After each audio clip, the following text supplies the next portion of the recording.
Hi, I'm Carrie. Thanks for joining me. I'm going to demonstrate how to apply interfacing to t-shirts to prepare them to make a t-shirt quilt or other projects like pillows or table runners or anything that you might want to do, any projects you might want to make using t-shirts. The interfacing that I recommend is basically just a lightweight interfacing that is fusible on one side. Obviously, you don't want it double-sided fusible because you want it to only stick to the t-shirts and not to the rest of the project that you're working with. My preference is to use Pellon P44F. It's a very nice, lightweight interfacing that doesn't add a lot of bulk and weight to a project. I've seen a lot of people, and I used to use P911FF, which is also made by Pellon. It will work. But as you work with it in the future, if that's what you have on hand, then you might find that you might prefer to have something lighter.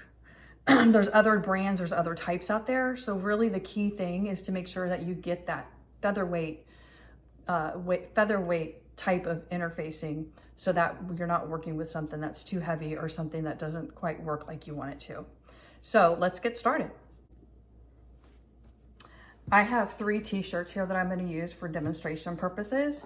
So there's a few things you want to keep in mind as you get your project ready for what you're going to be making.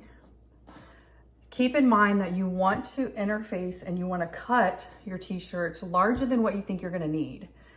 So typically I will lay it out, get an idea of what I want, and then I'll start cutting.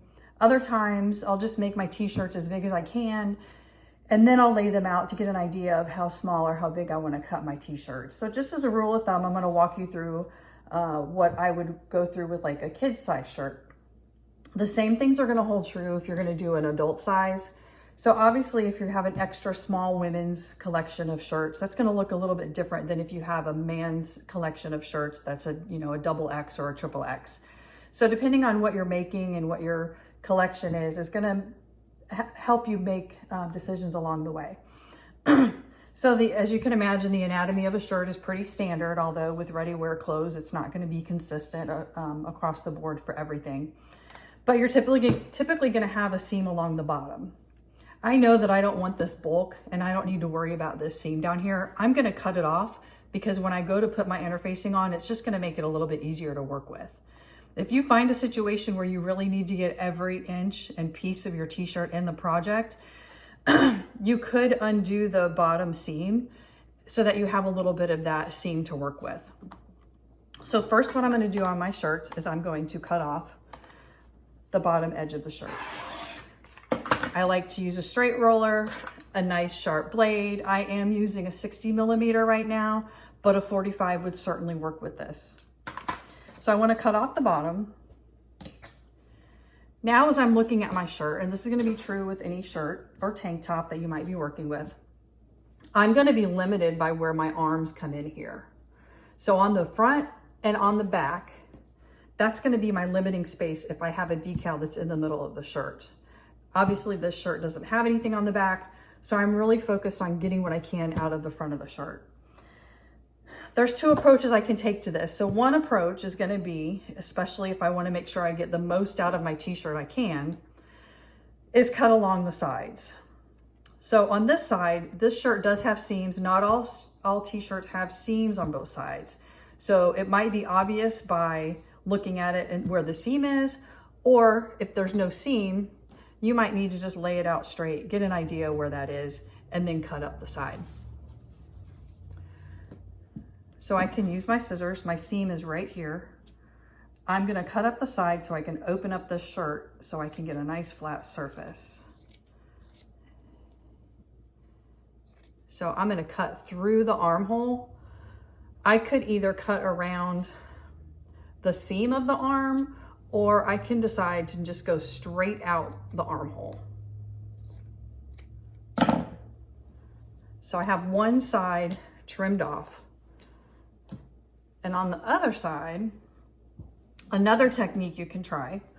A lot of this is going to have to just do with personal preference as you work with shirts. I'm going to turn this around.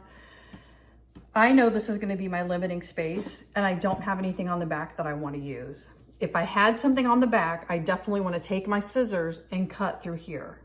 But if I'm not worried about using anything on the back At this point, I can go ahead and line my ruler up right here at the seam where that smallest point's going to be on my shirt. So just inside that seam, lay down my ruler, and I can cut through it like this to take off the side. As you can see, that was a little bit quicker, especially if you're doing numerous shirts. That's going to be a little bit of a time saver. So now I can almost lay my shirt out flat. So I got rid of my 2 side seams. And this is going to depend on if you're left-handed or right-handed. If I'm right-handed, so you're watching what a right-handed person would probably want to do. Left-handed, obviously, you're going to flip it the other way. So another limiting thing is where the neckline comes down. So the most I can get out of this shirt, I'm going to trim right up here. So there's not a lot of space between there, but that's okay. I'm just going to have to work with that as I construct my quilt. I can do a couple things if I want to. I can go ahead and cut this neck seam now so that the shirt lays more flat. I can go ahead and cut this other one also. I could have also used my rotary cutter. Now I have a nice flat piece of fabric to work with. I can go right up to the neckline. Another tip I like to keep in mind is, as you can imagine with ready-wear clothes, you think they're perfect, but they have a lot of imperfections. So this holds true with t-shirts and the decals that are on them. Sometimes you would be surprised at how wonky this decal might be. So as I'm working with it, and this is really going to be more important when we construct the quilt and cut the shirts later, and that would be in a different video. We're not going to go over that today. But I can line it up with something in the middle so that it looks straight when I cut it. You'd be surprised. There'd be some shirts that I've worked with where you would think it was straight, it would actually be off about, you know, maybe up to a ½ inch, ¼ inch or something like that. My goal at this stage is to cut it off as close to the neckline as I can. There we go. Since I cut with my scissors through this hole, this is why I still have the sleeve over here. So now I need to trim it up as close as I can to the armhole. And there I have my piece of fabric I'm going to work with. Even if this is way bigger than what you know you want to work with, I recommend keep cutting it big in the beginning, and as you work along, you can cut it down. The seam got caught just a little bit. So let's just do this one real quick. This shirt also, there's nothing on the back, so I'm not worried about saving anything on the back. So I can make this a lot quicker. Cut off the bottom.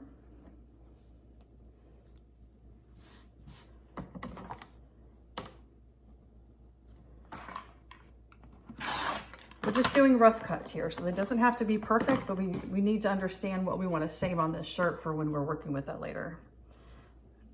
I'm just going to smooth this out a little bit so it's a little bit easier to work with.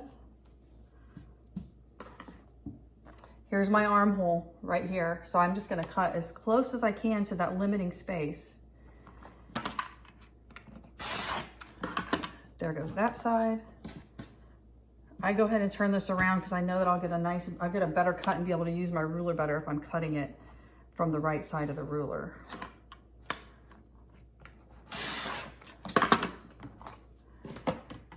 If I want to salvage this part on the back, that's fine. It's going to lay a lot flatter now. I could either cut this with the scissors now. I could run my rotary cutter over it if I want to. I don't have to, but I want to get as close to that neckline as I can and trim it. So you see how much faster that one went with just using the rotary cutter and not fussing with the sleeves and going up the sides. Next, let's talk about the interfacing. So I buy interfacing by the bolt because I use a lot of it. And this is the 944 featherweight. Again, use what you have access to. There really isn't a right or wrong. It's really, a lot of it comes down to personal preference. So what I'm gonna do here in this step is lay out my shirt. Typically with an adult size shirt, you would probably use most of this width of this of the interfacing. Things to keep in mind with interfacing, there is grain to interfacing like there is to fabric as you pull it off the bolt. So this would be the equivalent of the selvages, this top and this bottom here. That would be the equivalent to the selvages when you buy fabric. As I pull it off the bolt, it's nice and sturdy. It's not stretching when I pull on it this way. But when I pull on it this way, it's got a lot of stretch to it. So it really doesn't matter if you orient your shirts horizontal or if you do them vertically so that the grain is going through the shirt this way. The key is you want to be consistent, because as you construct your quilt, you're going to want your stitching and the give and the flex to be the same throughout the quilt and not change from piece to piece. So these are pretty much a rough cut too. When we iron, we're going to want this bumpy side against the shirt. So interfacing, again, we want it to be one-sided fusible. So there's a smooth side and there's a bumpy side. That bumpy side has your glue on it. I can use my ruler for this if I want to, but I typically don't, or I don't need to. I can just take my rotary cutter and cut that interfacing. I can trim this off now. And then this is ready to go to my ironing board to be cut. We can do this other one real quick. So again, the grain, the straight of grain is coming off of the bolt like it does with regular fabric. The cross grain is when you stretch from side to side. Here's my next shirt. You want the interfacing to be just a little bit bigger because you want to make sure that you're covering this. If you're a little bit more advanced, or the more that you work with these or make shirts, if you have a shirt that maybe one section for some reason is like, maybe these armholes are really small and really close, but you want to try to get it as wide as you possibly can, you can stretch it a little bit as you iron it down. So you would do that obviously at the ironing board. You don't want to stretch it too much because you want to make sure it holds over time, but if you give it a little stretch because you need a little bit of space, it's going to be okay. So I can rough cut here. You can use your ruler if you like. And I'm going to trim the top off. Next, we're going to go to the ironing board and sew on the interfacing. The next thing we're going to work on is ironing the interfacing and to the back of the shirts. So here's my cut shirt. I have a silicone mat placed down. You don't need a silicone mat, but you do want to protect your ironing board because we're going to iron from the interfacing side, which means that bumpy side is going to be on the bottom of your project, which means if I didn't have the silicone mat here, that glue would end up on my ironing board, and obviously that's not good for us long term. So sometimes these come apart a little bit, that's okay. I can lay my shirt out nice and flat. You want a nice hot iron to do this. You probably want to look at the instructions on your interfacing to make sure that it matches what I'm telling you to do, because some of them might be just a little bit different. So I have my t-shirt nice and flat. I have the interfacing with the bumpy side next to the shirt. Bumpy side is right here. Lay it on there. You want to use a pressing cloth for a few reasons. If you don't normally use one, you probably want to get in the habit of using it for this project. You can use a pressing cloth, or you can purchase silk organza. It works very nicely for this project. This is silk organza on here. I could also use something like a Teflon sheet for the bottom if I didn't have that silicone mat. You can use a regular water bottle, set it to so that it's kind of fine, because you want to be able to see your spray. You don't want to soak it. You just want to get a layer of water on there. It's going to help us when we do this. I like to use this type of bottle. It sprays a really fine mist, and so it's nice and even, and I don't get globs of water to make my project wet. So it's okay that my pressing cloth is kind of bumpy. I actually kind of like that, because as I'm using my iron, first thing I'm going to do is I'm going to spray some water on here. Not a lot, just enough to get it moist. And I'm going to take my hot iron. I'm going to just press it down flat. I am not going to run it around. So the instructions on this interfacing says to hold it down for 10 seconds and hold it in one place. Usually doesn't take quite the whole 10 seconds, but as I move around on here, I can see on my pressing cloth what's still damp and what's not ironed down. And then that's going to make sure that I get my iron on every spot so that that glue is nice and even across the entire shirt. So I just work my way around, wait a few seconds.